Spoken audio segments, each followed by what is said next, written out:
Salut à tous, bienvenue dans le deuxième épisode hors série de la saison 5 de Culture Sang et Or. Les hors séries, je vous rappelle, c'est l'occasion pour nous de mettre en avant et de développer des thématiques peut-être moins abordées en temps normal et pourtant inhérentes au monde du football. On le fait toujours, bien entendu, sous le prisme aussi du Racing Club de Lens, puisque c'est Culture Sang et Or. À chaque émission, un invité est avec nous, on rapporte direct avec le sujet. Dans ce deuxième numéro, on a choisi de mettre en lumière la préparation physique. Dans le premier numéro, on a vu qu'il pouvait y avoir un lien entre physique et psychologie. Aujourd'hui, focus donc sur cette préparation physique, celle des débuts de saison, mais aussi celle tout au long de l'année, pour garder une forme physique optimale sur la durée. Comment prépare-t-on un groupe? Comment anticiper ou éviter les blessures? Comment adapter sa préparation à une saison européenne, par exemple, ou en cours de saison avec toujours plus de matchs?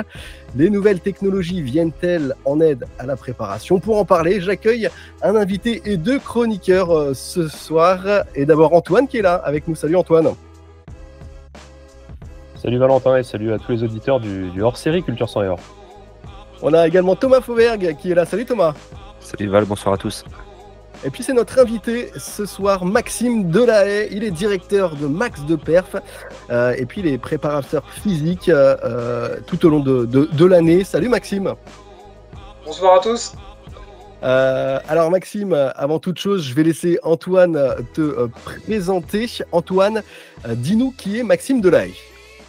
Alors Maxime, donc on est très heureux de te recevoir ce soir. Donc comme tu l'as dit en introduction, Valentin, effectivement on avait abordé la thématique de la psychologie dans le foot et dans le sport de haut niveau en général. C'est un thème qui nous tenait à cœur de par les nombreux débats qui existent dans le football et des fois la place trop peu importante accordée à cette dimension. Et donc aujourd'hui on enchaîne avec dans la chronologie, en fait, on est encore en début de saison et je pense que c'était le moment de vraiment faire un focus sur la préparation physique avec donc Maxime qui est fondateur donc de la société Max de Perf, qui est donc une structure qui permet en fait de fournir un suivi personnalisé à des joueurs professionnels ou des jeunes talents du football, mais également des stages de football.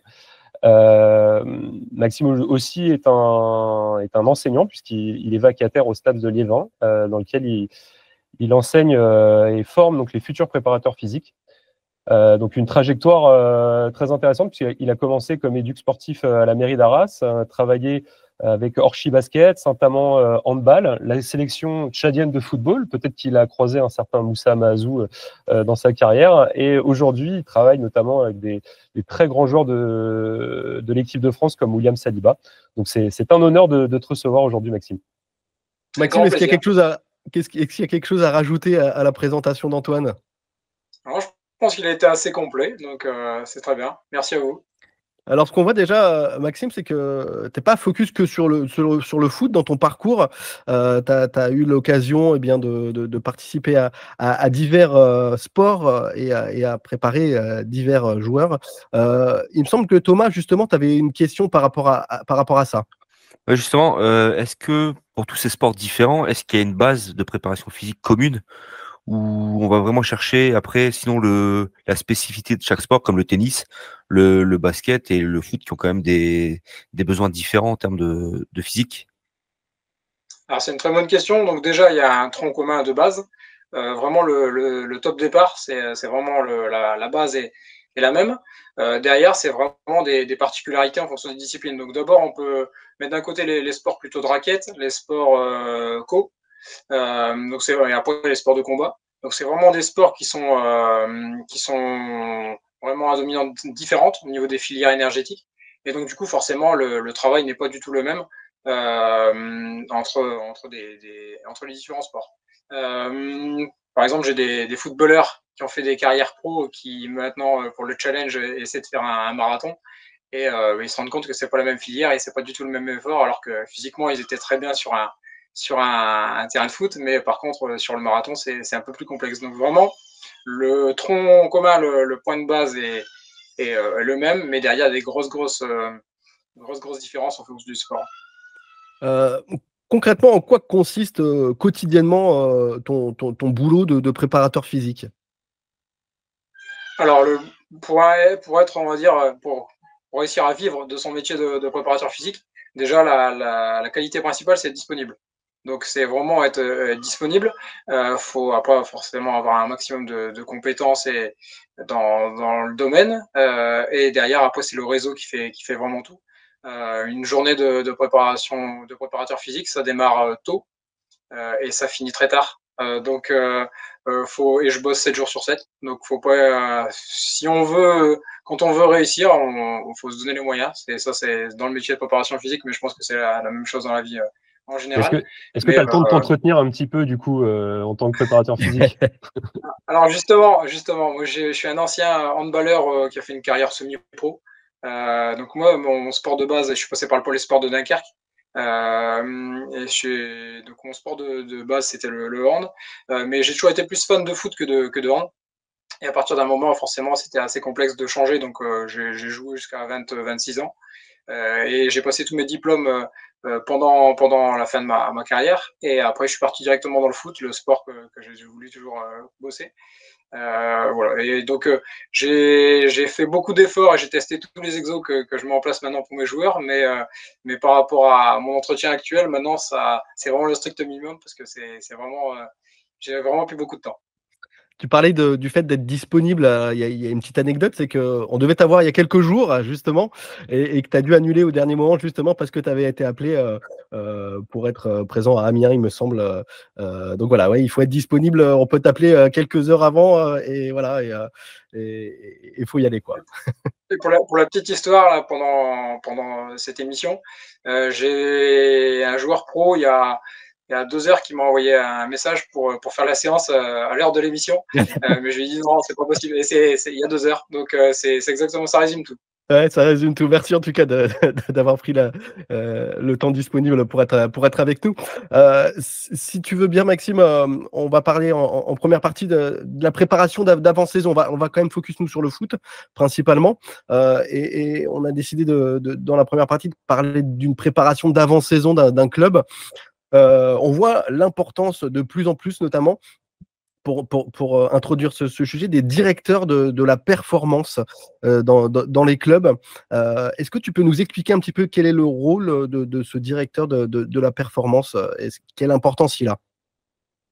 Alors, à Lens, ils sont arrivés à ce constat et ils sont partis sur ce système avec Laurent Bessière, qui est maintenant parti à Nice. Ouais, tout à fait. Donc, en fait, Laurent, qui est très bon, qui est pour moi le meilleur préparateur physique de club en France. On l'avait vu à l'époque où il était à Lens, ouais.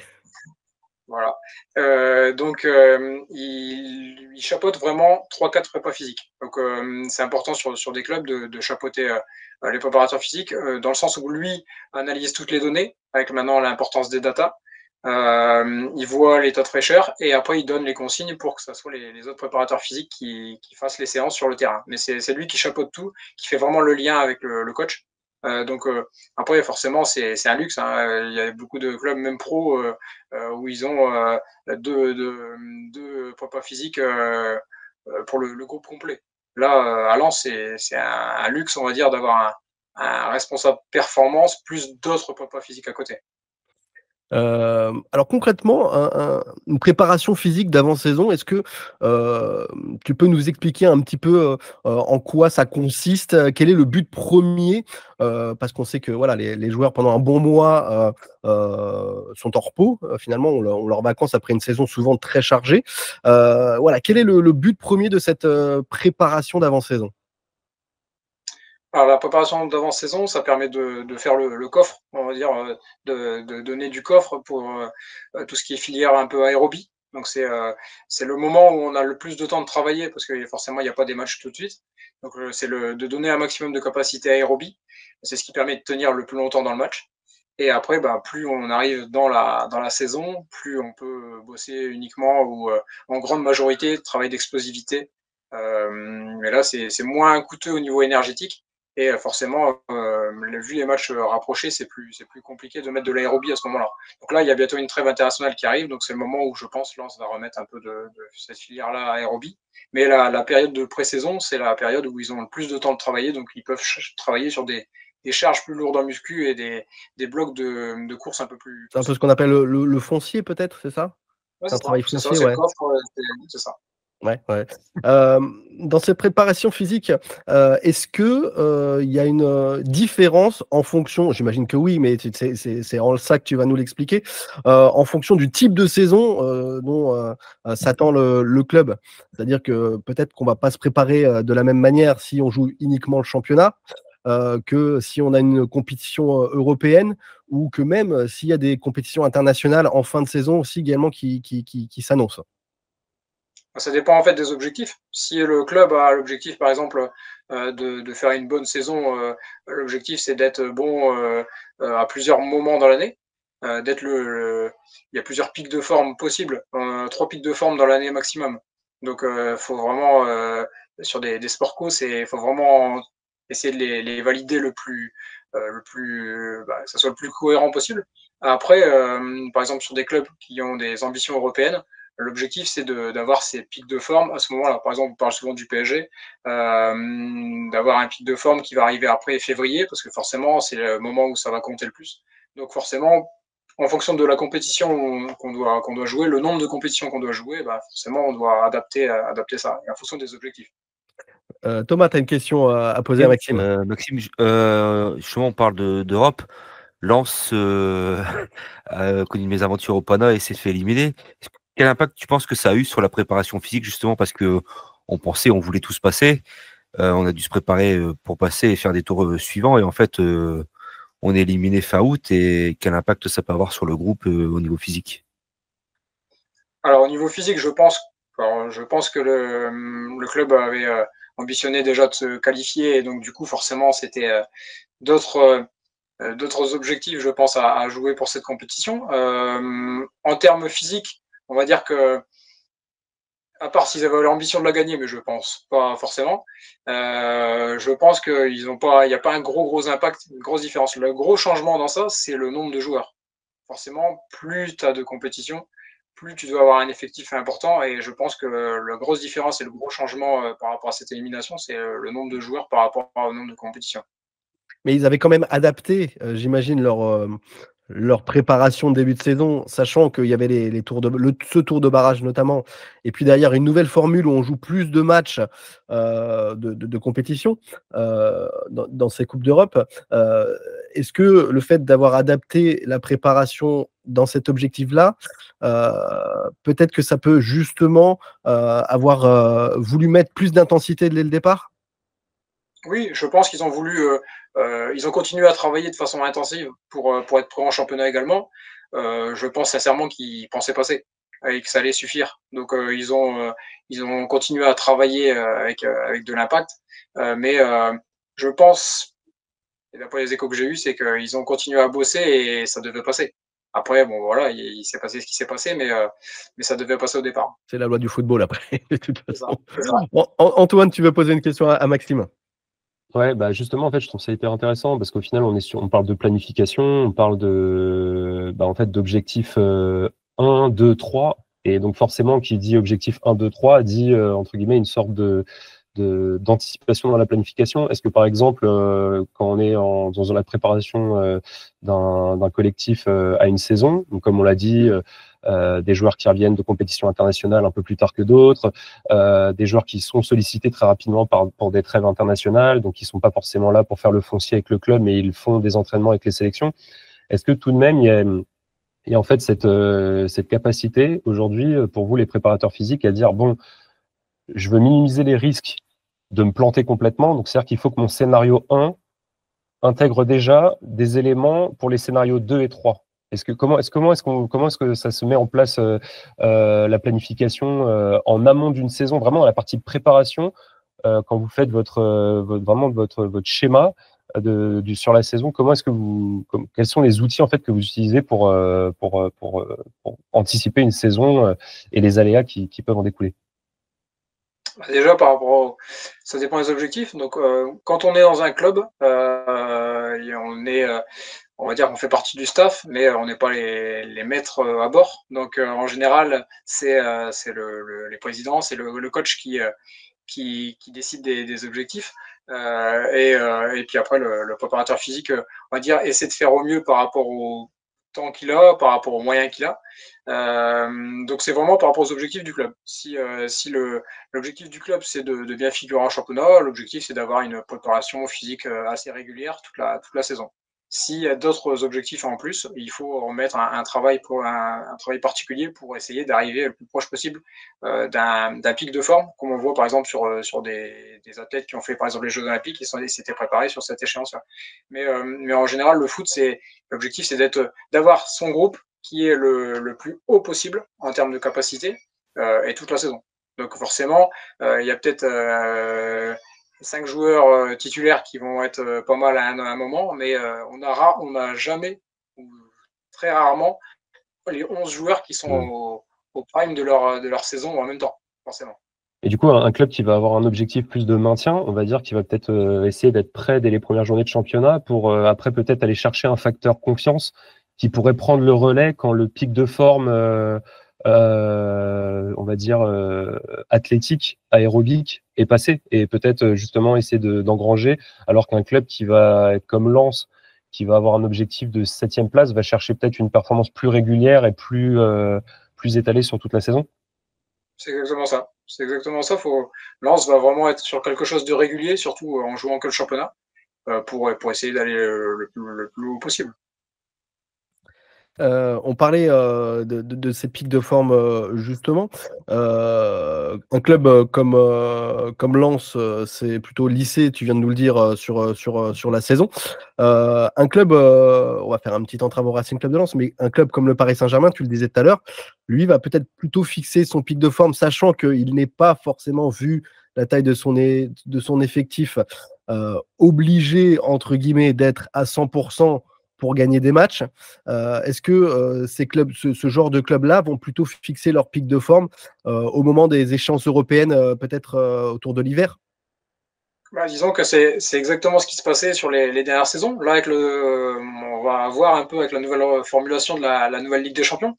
On voit que cette nouvelle formule, peut-être que les gros clubs vont devoir être prêts un peu plus tôt.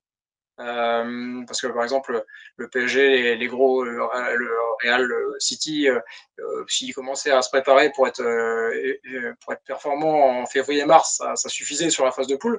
Là, on voit que en tout cas sur les 2 premières journées de Ligue des Champions, nouvelle formule, il y a des choses qui se passent. Donc, je suis très curieux aussi de voir comment ça va se passer. Et je pense qu'il va y avoir quelques surprises. Il va y avoir quelques gros qui vont passer par la case barrage. Ouais, et comme tu le dis, on le voit déjà finalement. Tu crois que c'est peut-être, ça peut avoir un impact justement, le fait de voir un Paris Saint-Germain plutôt en difficulté, voir des gros clubs galérer ou même s'incliner, hein, comme l'a fait le Real notamment? C'est tout. Déjà, il y a eu la compétition, il y a eu le championnat d'Europe, il y a eu les JO. Il y a plein des gros joueurs qui n'ont pas pu faire une grosse prépa dans leur club. Donc forcément, ils reviennent petit à petit. Et derrière ça, on va dire que certains clubs pouvaient se dire bon on va jouer contre une équipe un peu moins forte en Ligue des Champions, on va pouvoir laisser passer et faire tourner l'effectif. Sauf que maintenant, on voit que c'est assez complexe. Comme il y a encore plus de matchs, c'est plus dur. Il faut marquer, il faut avoir le plus de points possible. Donc, je pense que ça va changer énormément de choses. Et du coup, les gros clubs vont devoir être prêts beaucoup plus tôt. On va essayer de se poser la question de comment se positionne le foot français dans cette préparation physique vis-à-vis des autres championnats. Quel est ton avis à toi sur la Ligue 1 par rapport à un championnat comme la Bundesliga ou la Première Ligue en termes de préparation physique, en termes de physique en général? Est-ce que tu vois un décalage? Est-ce que tu vois une différence? Alors, il y a une grosse différence en termes physiques, en termes de travail. J'ai des joueurs dans les gros championnats. Par exemple, vous parlez de Franck Honora, j'ai eu cet été, qui joue à Mönchengladbach. C'est une autre prépa qui se passe en Allemagne. C'est vraiment c'est d'autres efforts. J'ai des joueurs qui jouent en Angleterre, donc forcément, c'est d'autres efforts. J'ai Antoine Hénaud qui était formé à Lens, qui a marqué il y a 15 jours avec Parme. Qui est en Serie A en Italie, forcément, c'est pas du tout les mêmes efforts. C'est en fonction du championnat, c'est pas les mêmes efforts. Disons que En termes de prépa physique, pour moi, il y a la prépa physique anglaise, italienne, qui est encore supérieure à la prépa physique française. Après, il y a les Portugais ont compris plein de choses et c'est pour ça qu'on voit souvent des techniciens portugais qui performent pas mal. Mais on va dire on est à peu près derrière ces trois pays. Mais comment tu expliques cette différence? Du coup, c'est par rapport à l'intensité en général du niveau des équipes ou c'est d'autres facteurs? Bah, par exemple, sur un exercice tout bête, en Angleterre, en Italie, en Allemagne, ils vont bosser sur une douzaine de répétitions. En France, on va plutôt être sur du 8-9. Donc, forcément, on va bosser un peu moins, on va pousser un peu moins dans ses retranchements de joueurs, et puis bah, au final, bah, il y a un peu moins d'intensité. Tu l'as dit, tu as des joueurs, toi, qui t'ont en préparateur privé, entre guillemets. T'en as cité quelques-uns. On parle de William Saliba aussi, notamment, qui est en équipe de France.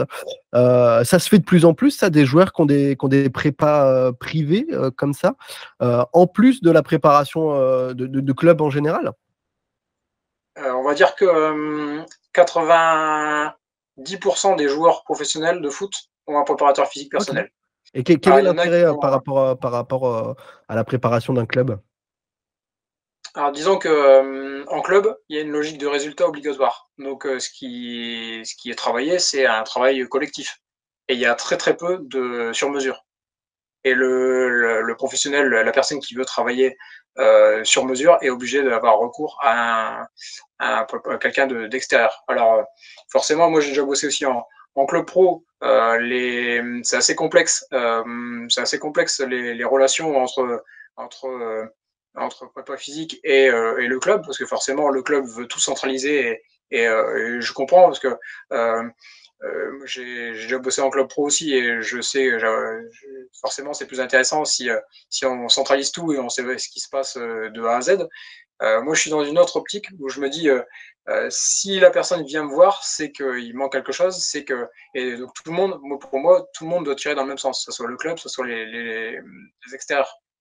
Après, forcément, il y a prépa physique et prépa physique. On estime à peu près 40 000 prépa physiques en France. Et par rapport au diplôme et au niveau des compétences, il y en a à peu près 12 000. Voilà. Okay. Donc, ça vous fait un paquet de personnes qui sont sur le marché et qui peuvent faire très peur au club pro en termes de blessures et choses comme ça. Donc, forcément, si tu es en club pro et puis tu vois que ton joueur s'entraîne avec quelqu'un qui n'est pas forcément compétent ni diplômé, je comprends que ça puisse faire peur. Antoine, tu voulais réagir et poser peut-être une question à Maxime. Ouais, justement, en fait, c'est hyper intéressant parce que et puis j'aimerais un peu faire appliquer un cas à la situation du RC Lens, sans rentrer dans les secrets des dieux, etc. Mais en fait, du coup, tu dis que tu peux ramener donc forcément de la personnalisation. Donc, on va dire que c'est plus contextualisé ce que tu proposes à des joueurs par rapport à ce qu'un club peut planifier. Du coup, là, par exemple, on prend le cas du RC Lens, mais il n'y a pas que le RC Lens, il y a beaucoup de clubs aujourd'hui en France qui ont des effectifs qui sont surchargés. Est-ce qu'aujourd'hui, par exemple, des joueurs qui ont la problématique de temps de jeu et qui, pour autant, doivent continuer à être performants, donc c'est difficile pour un joueur qui a peu de temps de jeu, des morceaux de match de 5, 10, 15 minutes d'être opérationnel quand on va le mettre titulaire en lui disant « Allez, maintenant, c'est ta chance, montre-nous ce que tu vaux ». Bah ouais, mais j'imagine que rien ne remplace les matchs. Mais est-ce que toutefois, en fait, en tant que préparateur individuel, il y a des outils, des exercices qui permettent de peut-être simuler, entre guillemets, je sais pas, des charges ou des intensités proches d'un match de première division qui permettraient aux joueurs, en fait, de presque être prêts immédiatement, même sans avoir un temps de jeu important dans son club? Alors moi, j'ai l'habitude d'entraîner, mes séances d'entraînement sont très très dures, très intenses. Et je fais travailler les joueurs sur des séquences de travail plus dures que le match. Donc, ça me permet d'avoir des oscillations au niveau du rythme cardiaque. Mon objectif, c'est d'avoir des pics. Ça monte, ça descend, ça monte au niveau du rythme cardiaque. Et pour être le plus proche possible du match en ayant des efforts vraiment supérieurs au match. Moi, je dis toujours, si tu t'entraînes avec une grosse intensité, derrière, il peut rien se passer parce que forcément, ton corps est habitué à travailler sur des choses encore plus dures. Et le jour où tu es avec un bon ballon, avec un terrain qui est bien tendu, qui est avec des bons passeurs, il peut rien se passer si tu as bien bossé avant. Par rapport au rôle de prépa physique individuel, ce qui se passe aussi, c'est que en général, les pros, donc forcément, ont recours à des prépa physiques personnels en principal pendant les périodes de trêve, la trêve estivale, la trêve hivernale, et après pendant les trêves internationales aussi. Et après, en fonction des clubs, si ça bosse pas assez dans certains clubs, certains joueurs ont besoin d'un prépa physique en plus par rapport à certains clubs. Mais ça dépend des clubs, ça dépend du nombre de prépas, ça dépend comment travaille le club. Voilà. Donc, en fonction du coach, en fonction du staff, du club, il y a plein de choses qui peuvent changer. Et j'imagine aussi, pour compléter, que tu as des joueurs, par exemple, qui, dès le mois de janvier, te disent bon, j'ai un accord avec un club anglais pour l'année prochaine, j'ai besoin de monter en puissance sur certains domaines aérobiques, etc. Et dans ces cas-là aussi, tu peux faire, entre guillemets, des préparations pour, je sais pas si ça se fait, pour peut-être accompagner le joueur graduellement pour qu'il soit prêt pour la saison prochaine dans son prochain championnat ou des choses comme ça. C'est ça, c'est totalement ça. Il y a des joueurs, certains joueurs au mois de mars qui me disent c'est pas grave si le prochain mois, si je suis pas bon, l'objectif c'est d'être les 3 derniers matchs très bons pour être très visible. Donc c'est vraiment ça. C'est vraiment après, je dis toujours le foot est le sport collectif le plus individuel. Hein. Ouais. Thomas, alors Maxime, on a reçu il y a quelques jours de ça, quelques semaines, enfin c'était pas très longtemps en tout cas, Jonathan Grady en invité, défenseur du Racing Club de Lens. Et Thomas avait une question, parce que Thomas était présent lors de cette émission, vis-à-vis d'une réflexion qu'on a pu se faire à un moment donné dans cette émission. Thomas, si tu veux poser ta question. Guillaume, un autre chroniqueur à l'émission, disait à Joe Grady qu'on avait ressenti, nous, une baisse de forme en deuxième mi-temps et qu'on l'avait vu sur plusieurs matchs d'affilée. Et Joe Grady avait rétorqué que non, en fait, il ressentait pas ça et que les data disaient tout le contraire de ce que nous on ressentait. Comment on peut expliquer cette différence? Que c'est un ressenti seulement supporter parce qu'on est frustré de pas gagner, ou que on voit des efforts qui sont peut-être mieux gérés de la part du joueur, ou est-ce que c'est vraiment une différence de point de vue entre joueurs et supporters? Je pense que les datas sont importantes, il faut les utiliser, c'est un outil important, mais il ne faut pas s'arrêter aux datas. Je pense que le ressenti aussi est important. Alors je me permettrai pas de juger le travail et forcément en fonction des différents staffs que j'ai connus ces dernières années, forcément il y a différentes façons de travailler et différentes intensités. Je pense qu'il faut intégrer la data, mais pas utiliser que ça. Il faut vraiment une part de ressenti, il faut que ça soit une partie aussi humaine. Donc je pense que faut utiliser les deux. Après forcément, là on arrive bientôt auprès d'une trêve internationale. Je pense que Lens va essayer de rebosser un petit peu pour redonner un peu d'énergie de coffre, parce que forcément je vois aussi les matchs, donc je ne peux pas vous en dire plus, mais voilà. Observe des choses également, évidemment, en tant que professionnel dans le domaine. On va faire notre petite pause dans un instant, mais d'abord, on voulait faire un focus, et je vais laisser la parole à Antoine sur ce focus, notamment par rapport à la longévité dans la performance de joueurs de football, Antoine.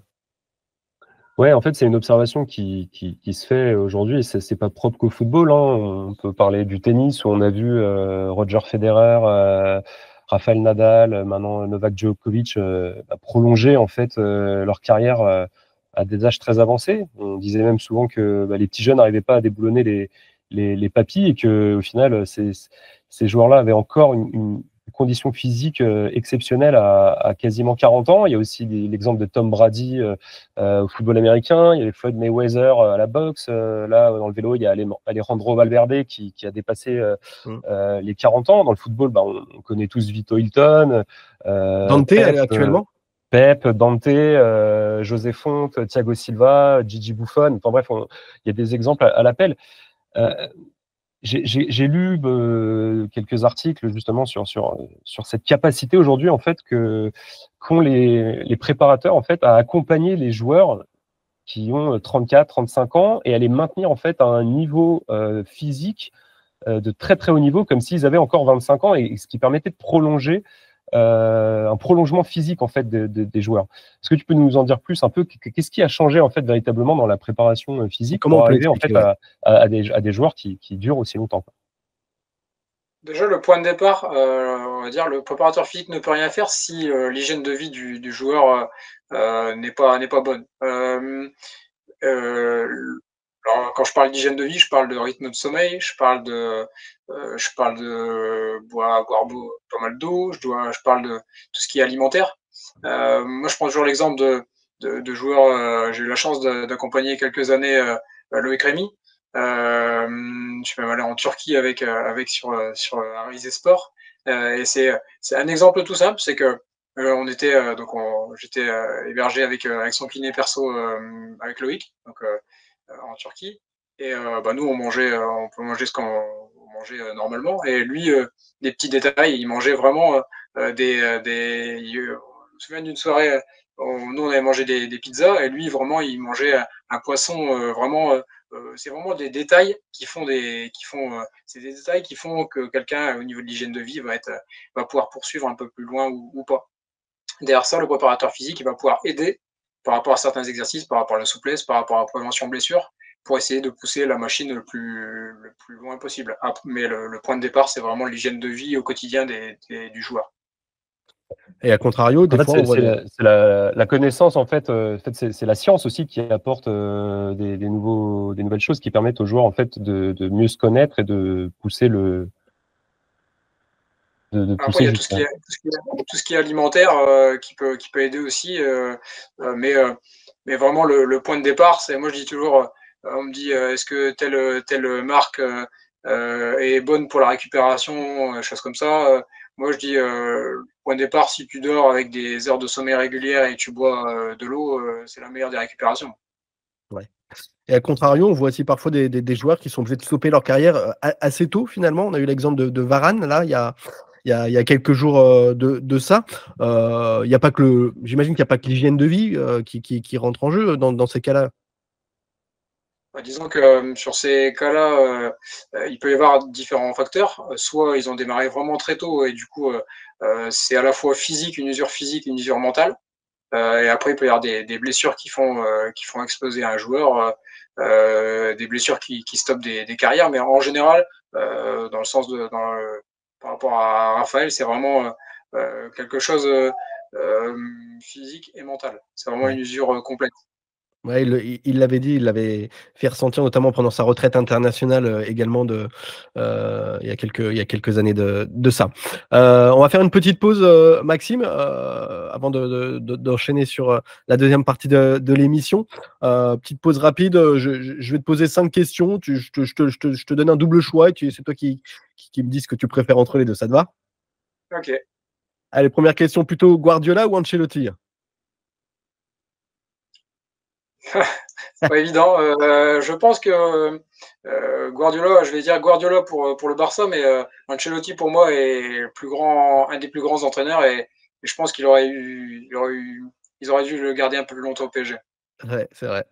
Plutôt Ligue 1 ou plutôt Première Ligue? Première Ligue. Plutôt France 98 ou France 2018? On va dire France 2018 parce que j'étais un peu jeune en 98, même si je me souviens très bien de certaines choses. Plutôt Stade Bollaert ou plutôt Geoffroy Guichard? Plutôt Stade Bollaert, on va dire que Lens c'est plutôt mon club, c'était mon club du départ. Donc maintenant on va dire que j'ai plusieurs clubs un peu travail. Donc on va dire, mais l'ambiance est énorme aussi à Geoffroy Guichard, donc mais quand même Stade Bollaert. Allez, et puis 5e question, plutôt attaquant ou plutôt défenseur? Plutôt attaquant. Plutôt marquer les buts. C'est ça. Allez, on enchaîne. Merci Maxime. On enchaîne avec la deuxième partie. On va focus sur la récupération en cours de saison ou entre les matchs. Et puis on parlera aussi des blessures en fin de partie. Mais d'abord sur tout ce qui est récupération, on sait que c'est une problématique souvent clé dans le football aujourd'hui, notamment avec le nombre de matchs qui s'intensifie. On le voit avec notamment les Coupes d'Europe qui s'allongent. On voit avec les compétitions européennes en fin de saison. Parfois, on joue tous les 3 jours quand on joue l'Europe. Quelle est la clé de la récupération dans ces clubs qui jouent tous les 3 jours? Quelle est peut-être la chose sur laquelle il faut insister le plus pour vraiment garder le rythme plus longtemps possible? On va dire que j'ai des joueurs qui jouent dans des gros clubs. Et en général, ces personnes-là enchaînent des matchs tous les 3 jours. Et le seul moment de prépa, on va dire, intensive, c'est la période estivale. Ouais. Par exemple, et ça pour tous les clubs de première ligue, même ceux qui jouent d'autres choses, comme ils jouent assez régulièrement, la grosse période de foncier, c'est vraiment pendant l'été, la reprise. Mais après, tout le reste de la saison, pour les titulaires, ils bossent quasiment plus de la saison parce que tellement le rythme est élevé, ils travaillent quasiment plus. C'est les remplaçants qui travaillent beaucoup ou ceux qui veulent essayer de gagner leur place. Donc c'est vraiment quelque chose.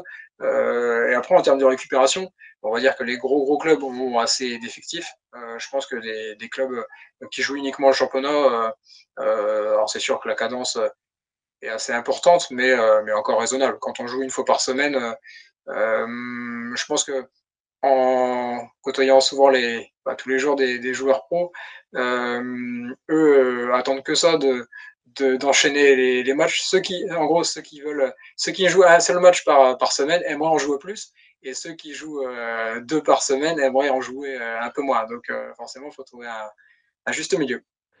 Mais donc du coup, la récupération, c'est un facteur clé. Quels sont les moyens aujourd'hui mis en place par les clubs justement sur cette récupération?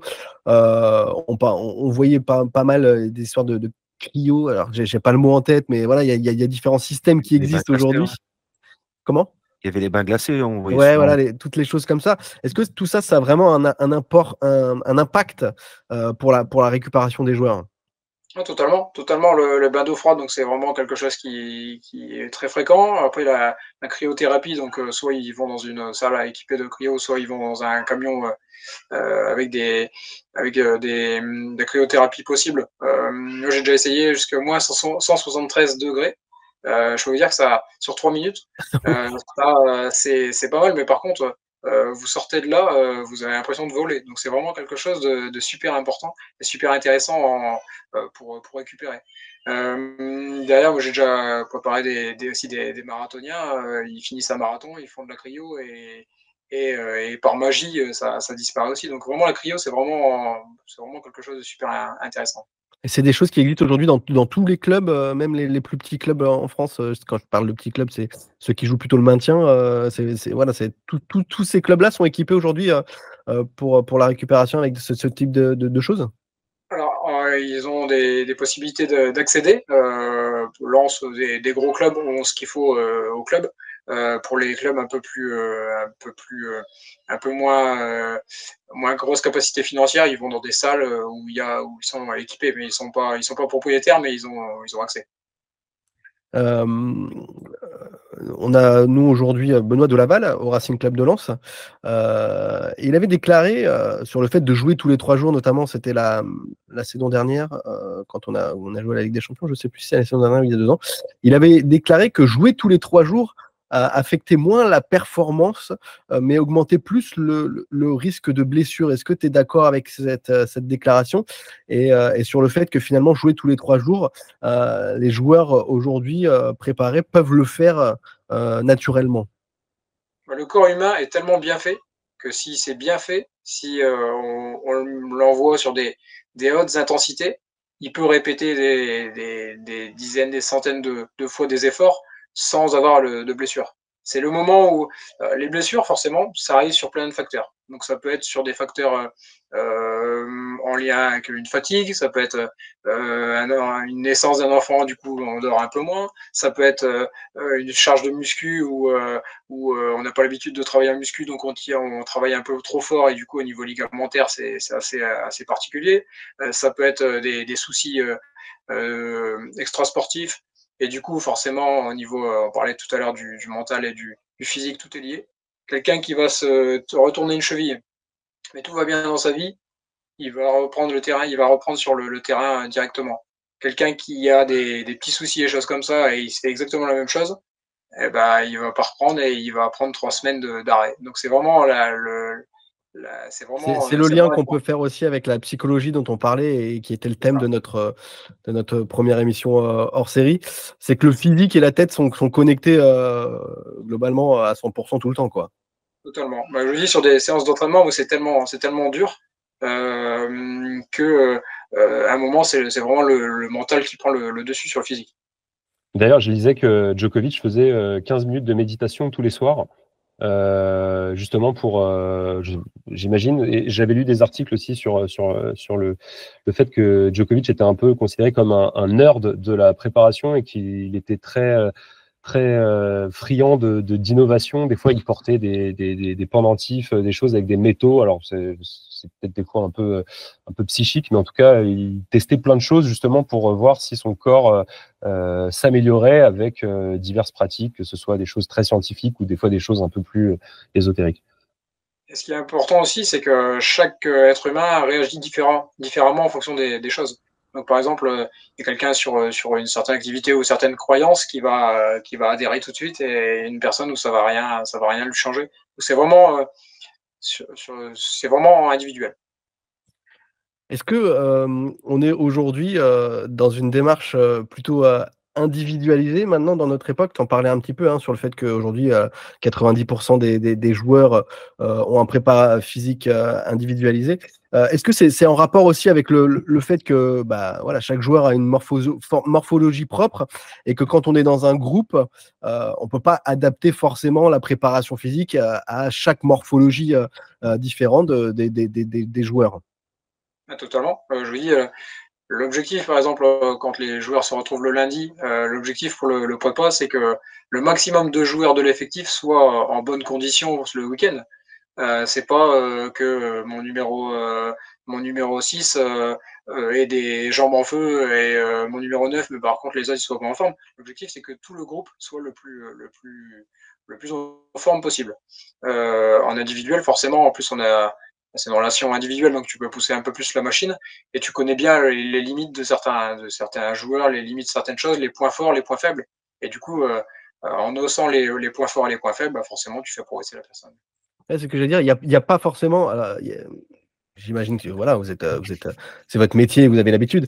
Mais il y a pas un risque au bout d'un moment, peut-être que le joueur veuille aller trop loin dans sa préparation physique individuelle et que finalement, ça a un impact sur sa saison. Alors justement, moi j'ai la double casquette, performance et tout ce qui est réathlétisation post-blessure. En fait, j'ai fait un bac+6 en prépa physique avec une particularité un peu soin, tout ce qui est réathlétisation. Et donc du coup, je suis très à cheval sur ça et je préfère, que ça soit des pros ou des jeunes prometteurs ou même des jeunes en centre de formation. Je préfère dire à une personne, bon bah là, tu as déjà eu ton quota cette semaine de séances en club, tu as eu pas mal d'intensité, choses comme ça sert à rien qu'on se voit cette semaine. Donc je vais pas, de toute façon, je suis complet, donc je vais pas inciter à avoir des séances en plus. Donc l'objectif, c'est d'être le plus cohérent possible. Et voilà, donc c'est vraiment important en ayant la frontière entre performance et l'idéal. Il ne faut pas pousser trop loin la machine. Antoine? Ouais, c'était juste, j'imagine, parce qu'on met souvent sur Culture 100 en avant le fait que les joueurs sont des êtres humains et qu'en fait, quand ils jouent le vendredi, par exemple, ils ont samedi, dimanche en famille ou libre en fonction des organisations, des planifications. Et du coup, il y a des joueurs qui ont une vie, quoi, tout simplement, qui sortent, qui On parlait de l'alimentation, etc. Mais il y a des joueurs, des fois, qui, j'imagine, sont pas des machines. Ils peuvent s'autoriser des fois de sortir, manger quelque chose qui est pas forcément diététiquement recommandable pour un sportif de haut niveau. Et j'imagine du coup que aussi, faut s'adapter aux joueurs qui prennent plus facilement du poids que d'autres, ou des gens qui digèrent moins bien certains aliments, tout ça. Enfin, j'imagine que aujourd'hui, est-ce que tu penses qu'on est arrivé quasiment, on a quasiment tous les outils pour être dans la perfection absolue sur le suivi d'un joueur, ou est-ce que on peut encore aller chercher des gains marginaux sur je sais pas, des sciences, des technologies, des choses qui justement pour individualiser? Je pense qu'on peut encore être surpris et je pense qu'il peut y avoir encore pas mal d'avancées. Si on s'était dit il y a 10 ans qu'il allait y avoir autant d'avancées, on n'aurait sûrement pas cru. Donc, je pense qu'on peut encore avoir des surprises. Après, je pense que là, on a déjà tous des outils pour avoir vraiment, pour faire des vrais athlètes et vraiment que ça soit des vraies machines.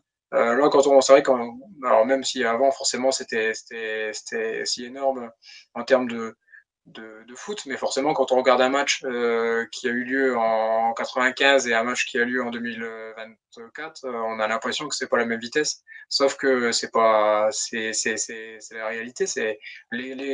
On a tellement poussé les machines à fond que forcément tout le monde a progressé.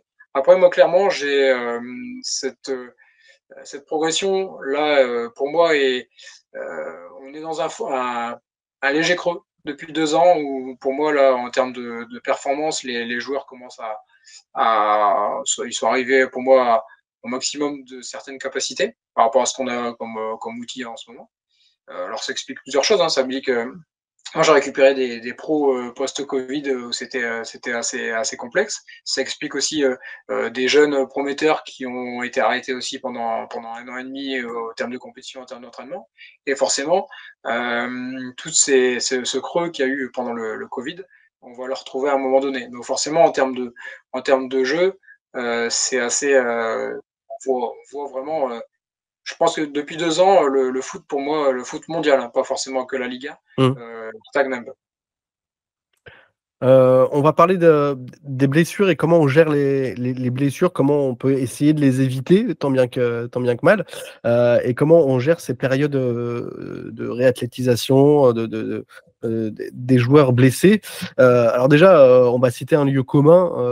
On dit souvent qu'on a besoin d'un temps égal à la durée de la blessure pour se remettre à niveau et retrouver son plein niveau de la performance. Est-ce que pour toi c'est vrai? Pour moi, ça dépend des blessures. Ligament croisé, on parle souvent d'une certaine durée qui est même plus longue que ça, pour retourner, sachant que quelqu'un qui se fait le ligament croisé ne retrouvera jamais 100% de son amplitude. Il reviendra jamais à 100%. Ça, c'est clair et net. Par rapport à d'autres blessures, il y a des blessures qui peuvent revenir assez vite. Donc, pour moi, c'est vraiment en fonction de la blessure. C'est vraiment variable. Et comment aller soigner également. Je prends l'exemple, par exemple, d'un joueur du Racing qu'on ne voit plus depuis des années maintenant, c'est Jimmy Cabot, qui a été blessé au genou depuis très longtemps, ça fait au moins 2 saisons, hein, il me semble maintenant, et qui, quand on croit, ça y est, qu'il est prêt et qui va revenir, rechute encore et encore. Il avait commencé la préparation cette saison avec Will Steele, et puis patatras, il est reparti. Comment on gère ce genre de joueur finalement quand on est préparateur physique? J'imagine qu'il y a aussi un petit peu de psychologie dans ces cas-là. Totalement, totalement. C'est vraiment quelqu'un qui a enchaîné les pépins. Il s'était remis en route du côté de Cap-Breton. Et après, forcément, il a eu plusieurs rechutes. C'est assez complexe. C'est vraiment un travail d'individualisation. Alors, je ne connais pas personnellement le joueur, donc je ne pourrais pas en dire plus, mais c'est clair que moi je dis à un joueur qui se blesse sur le bas du corps, l'objectif c'est de travailler sur le vélo à bras pour essayer de maintenir un rythme cardiaque le plus haut possible. L'objectif c'est de toujours travailler autre chose pour essayer de revenir encore plus fort. Donc, et c'est comme ça qu'on gagne du temps et qu'on revient encore plus fort après une blessure. Et la durée d'indisponibilité joue, j'imagine, sur la réathlétisation du joueur? Totalement. Si vous, quelqu'un qui se blesse, par exemple, il se blesse au niveau de la cheville, si vous attendez un peu avant de le faire bosser au niveau cardio, par exemple avec un vélo à bras, forcément, vous perdez facilement 7-8 jours parce qu'au niveau cardio, il a baissé assez fortement. Donc, moi, je dis le jour le lendemain de blessure, tu dois déjà être en train de t'entraîner sur d'autres choses pour essayer d'essayer de corriger ce que tu peux et pour essayer de revenir encore plus fort. Mais c'est peut-être pas toujours facile de faire comprendre ça aux joueurs, notamment sur les grosses blessures. Souvent, on voit les joueurs fondre en larmes, être complètement déstabilisés. C'est difficile peut-être de réussir à tout de suite les remotiver et leur redire il faut se remettre quand même au travail, il ne faut pas lâcher. C'est vraiment une facette aussi mentale. Donc, il y a deux façons de réagir. Il y a des joueurs qui vont s'effondrer et du coup, qui vont être au fond du seau. Et là, ils vont avoir énormément de mal à remonter. Et il y a les joueurs qui se disent le lendemain, qui sont en train de se préparer pour se dire là, je suis blessé, je vais revenir encore plus fort. Mais il y a vraiment, c'est en fonction du joueur. Il y a deux façons de. Ça dépend comment réagit le joueur, mais ça dépend s'il est plutôt de nature optimiste ou négative, ou plutôt pessimiste.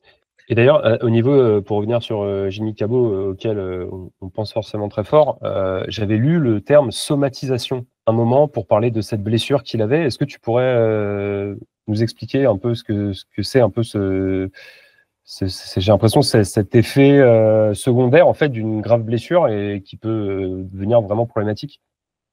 Disons que sur les grosses blessures, il y a forcément une peur de la rechute. Et du coup, on dit toujours qu'on a plus de chances de se blesser quand on y pense. Et c'est pour ça que quelqu'un qui va faire un match, qui va jouer normalement, a très peu de chances de se blesser. Par contre, quelqu'un qui va y aller en allant légèrement au contact, très peu pour éviter la blessure, et c'est là au moment où ça arrivera. Donc, c'est vraiment je vous dis, la partie psychologique est super importante. C'est comme tout à l'heure, je disais sur l'entorse, quelqu'un qui veut tout va bien dans sa vie, il va se relever, il va redémarrer. Quelqu'un qui est au fond du seau, il va se blesser et puis c'est directement 3 semaines d'arrêt. Est-ce que la façon de s'entraîner, et je vais te dire pourquoi je te pose cette question, peut avoir un impact ou pas sur la blessure. On prend l'exemple de Wesley Saïd chez nous, qui, il y a quelques saisons de ça, alors aujourd'hui, on espère que c'est derrière lui, mais avait tendance à souvent se blesser au cours d'une saison et finalement peut-être ne jouer que une quinzaine de matchs, 10-15 matchs sur la saison, et il y avait toujours cette rechute, cette blessure qui revenait. Et lui avait déclaré justement qu'il avait changé certaines méthodes d'entraînement, certaines choses, et qu'il en ressentait aujourd'hui les bénéfices. Est-ce que la façon de s'entraîner peut avoir un impact également sur la blessure? Totalement, parce qu'en fonction en fonction, on va dire, ses points faibles, on peut renforcer musculairement certaines choses qui vont éviter de nouvelles blessures. Quand on prend, par exemple, le cas de Wesley Saïd ou Jimmy Cabot, c'est des petits gabarits qui sont qui ont pas mal d'impact au niveau des genoux. Donc forcément, ils vont être plus sollicités au niveau des genoux que quelqu'un qui a un plus grand gabarit, mais assez longiligne. Donc forcément, en fonction de ton gabarit, tu dois protéger certaines parties de ton corps en priorité. Thomas, est-ce que tu veux poser une question à Maxime? Oui, on parle de Wesley Saïd qui a accompli certaines choses, mais il a déjà 29 ans. Est-ce que tu as beaucoup de jeunes dans les joueurs professionnels et comment tu arrives à leur faire prendre conscience de l'importance de tout ça, du physique, du mental, de l'hygiène de vie? On pense souvent les jeunes, voilà, c'est le moment où on sort beaucoup, on s'alcoolise peut-être un peu trop fortement et on est sur le fast-food, le junk food et voilà. Donc, comment tu arrives à leur faire prendre conscience de l'importance de tout ça sur des choses qui sont pas forcément essentielles à ce moment-là? Alors déjà, les personnes, les joueurs qui me contactent, c'est des personnes qui ont envie de travailler et qui ont compris déjà qu'il fallait travailler pour y arriver. Et donc déjà, c'est un point différent, parce que forcément, le public que moi j'ai, c'est des joueurs qui ont compris qu'il fallait travailler, qu'il fallait avoir une importance au niveau de l'hygiène de vie. Et en général, même sans citer de nom forcément. Vous voyez les personnes qui stagnent depuis quelques années, les personnes qui ont performé, les personnes qui ont explosé. Il n'y a pas de secret. C'est vraiment le travail. Vous pouvez regarder tous les noms de ces dernières années sur n'importe quel effectif. Vous regardez les personnes qui ont performé, c'est les personnes qui ont travaillé. Les personnes qui ont stagné, ils sont restés sur leur niveau. Ils sont entraînés, mais ils ont fait le strict minimum. Et les personnes qui ont explosé, c'est les personnes qui ont eu une hygiène de vie et qui ont pas bossé. Après, il y a le talent naturel qui joue également, parce que je pense à un joueur comme Neymar, par exemple, qui, malgré son hygiène de vie parfois douteuse, a réussi malgré tout à performer.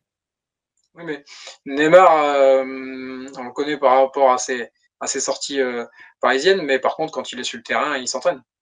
C'est pas le cas de tout le monde. Ouais. Antoine? Moi, j'ai l'impression, ouais, non, mais moi, c'est par exemple, j'ai envie de donner un exemple. Moi, c'est Rémi Labolascari qui a énormément pris en temps de jeu depuis que Steel est arrivé, qui sort d'un prêt qui avait été assez discret. À Laval, il avait quand même marqué 4 buts, je crois, et 4 passes décisives, mais on ne pouvait pas non plus s'attendre à ce que, avec un prêt de cette facture-là, il soit aussi sollicité là, en ce début de saison par Will Steel. Mais j'ai quand même vraiment l'impression que Rémi Labolascari s'est transformé physiquement. Le joueur qu'on avait vu qui mettait de l'intensité, aujourd'hui, c'est vraiment devenu un joueur physiquement assez costaud dans les duels, qui est capable de répéter les efforts. L'impression qu'il est aussi apprécié par cette capacité à monter au pressing, où on le voit très souvent mettre le pied, etc.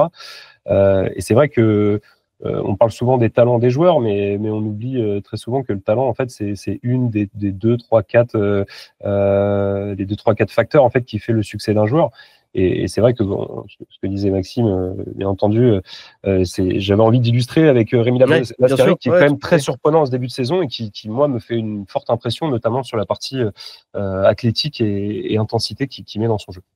Et de toute façon, vous pouvez réfléchir un peu à quelques noms sur ces dernières années, des personnes qui étaient très très talentueuses, par exemple même à Lens, des joueurs très très talentueux, prometteurs, et qui ont explosé. Mais voilà, il n'y a pas de secret. Ouais, c'est le travail. On peut avoir le talent de base, mais derrière, s'il n'y a pas un minimum de travail, ça ne dure qu'un temps. Et puis je prends l'exemple inverse également, je pense à Salis Abdul-Samed, qui est plus au club maintenant, mais qui avait notamment pas mal pêché la saison dernière dans sa préparation physique, et Francaise l'avait fait remarquer, il me semble, dans une interview, je sais plus, dans une déclaration. Et on a vu que Salis Abdul-Samed, très vite, n'a plus eu l'impact, n'a plus eu l'intensité, n'a plus ce qui faisait son talent justement au Racing sa première année. Donc voilà, c'est en rapport avec la préparation et le fait qu'il ait fait aussi peut-être quelques écarts l'été dernier. Je pense que vous avez tout résumé. Voilà, parfait. Et à contrario, non mais c'est vrai. Et à contrario, c'est vrai que pour sortir avec un exemple positif, Massadio Haidara, qui je pense n'est pas le joueur le plus talentueux, qui n'était pas le joueur le plus talentueux, et encore une fois, avec tout le respect qu'on doit à Massadio Haidara, qui est un joueur qui a gagné en Ligue des Champions là, avec voilà, et qui a fait l'unanimité au RC Lens, qui a été apprécié par tout le monde. C'est un joueur qui disait connaître parfaitement son corps, et je pense que c'était quelqu'un qui, justement, dans le travail invisible, était quelqu'un d'absolument parfaitement professionnel, et ça s'est vu dans la trajectoire qu'il a réussi à redonner à sa carrière, parce qu'il est quand même revenu de très très loin. Ouais, notamment avec son départ à Newcastle et les blessures qu'il a pu avoir là-bas, et qui a relancé sa carrière finalement à Lens en Ligue 2 avant de retrouver un niveau tout à fait honorable. On va conclure cette émission, messieurs. Antoine, Thomas, est-ce que vous avez un mot pour conclure, ou tout simplement remercier Maxime, je sais pas. Thomas? Non, merci pour toutes ces infos, le dispo. C'est pas forcément une question, mais on parlait tout à l'heure d'avancée technologie, on parlait de Djokovic. Je sais pas comment aborder ça, mais le lien, en fait, la frontière entre l'avancée technologique et le démarrage du dopage. Djokovic, on l'a vu prendre des boissons pendant un match. Son équipe, son staff préparé et se cacher, en fait. Est-ce que c'est un secret, une potion magique? Est-ce qu'on est dans l'illégalité? Voilà. Comment on arrive on parlait de l'alimentaire tout à l'heure. Voilà. Quelle est la frontière entre le légal et le pas légal? Déjà, il y a en fonction des pays, il y a différentes choses qui sont légales et pas légales. On a vu par exemple en Angleterre, il y a des choses qui sont plus légales alors qu'en France c'est pas le cas. On parlait avant de la créatine et des rugbyman français qui étaient partis en Angleterre, qui étaient tout fins et ils sont partis en Angleterre, c'était plus les mêmes joueurs. Donc forcément déjà en termes de législation, il y a des choses différentes en fonction des pays. Après en fonction des sports, il y a forcément des choses différentes aussi. Je pense que il y a toutes des petites croyances, des choses comme ça. Après, il y a les footballeurs et les sportifs de haut niveau sont contrôlés quand même assez régulièrement. Donc, de ce côté-là, il n'y a pas trop. C'est pour ça que dans le foot, il n'y a pas trop de cas de dopage. C'est que ça bosse de façon optimale. Mais après, dans certains sports ou le tennis, où il y a un peu plus de contrôle, il y a toujours des essais, des choses. C'est plus des croyances et après, ils essayent et puis ils voient s'il y a un impact sur leur corps. Mais disons que après. Des fois, c'est la psychologie finalement qui marche, quoi. En grande partie, moi je dis toujours, même par exemple, vous prenez un échauffement avant un match, les joueurs font leur routine pour bien être prêts. Il y a des exercices qui servent à rien du tout, mais ils vont le faire parce que psychologiquement ils en ont besoin et ils vont se sentir bien. Antoine, je te donne la parole. Ouais, non, mais c'est marrant, c'est ce que j'ai appris récemment, par exemple, qu'en NBA, certaines substances récréatives douces n'étaient pas considérées comme un produit dopant, et du coup, voilà, c'était des choses qui étaient assez répandues dans le basket nord-américain, puisque en fait, c'était pas interdit. Non, mais ouais, c'était hyper intéressant.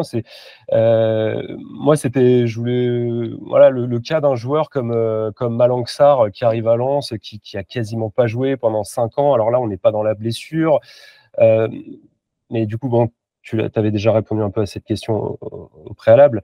Donc, selon toi, il est très probable que Malang Sarr fasse appel à un préparateur individuel pour peut-être simuler en fait des situations, des intensités de match. Sachant que lui, en plus de ça, il a eu le malheur de voir Kevin Danso rester à Lens et de lui boucher un peu plus des promesses de temps de jeu qui lui ont peut-être été faites au moment de sa signature.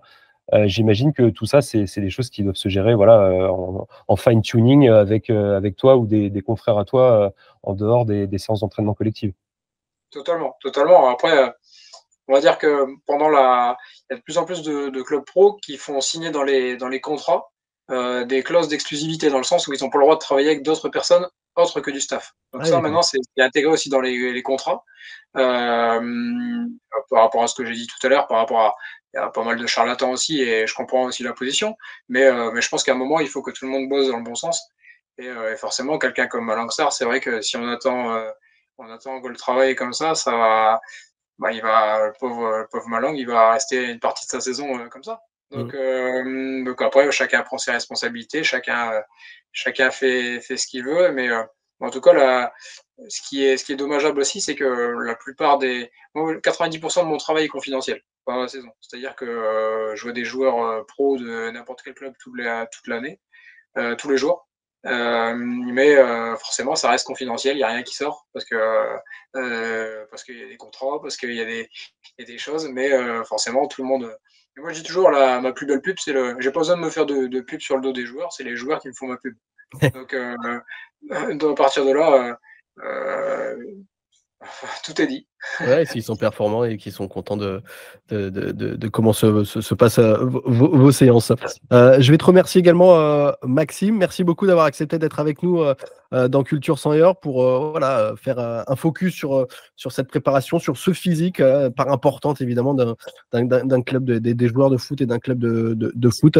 Et on voit que, comme je le disais en introduction, la psychologie et le physique finalement font parfois presque qu'un seul et même état. Merci beaucoup Maxime, merci beaucoup Antoine, merci beaucoup Thomas, merci à Alexis qui était à la technique ce soir, merci beaucoup à nos partenaires qui nous soutiennent, qui soutiennent Culture 100 heures et qui nous permettent de vous proposer ces émissions quotidiennement, régulièrement et pas quotidiennement mais régulièrement en tout cas, parce que je rappelle qu'on est tous bénévoles, donc ça nous permet de pouvoir vous proposer ces contenus autour du Racing Club de Lens. C'est la fin de ce Culture 100 heures hors série. Merci d'avoir été présent ce soir et puis on se retrouve très vite dans Culture 100 heures. Belle soirée, ciao ciao. Salut à tous.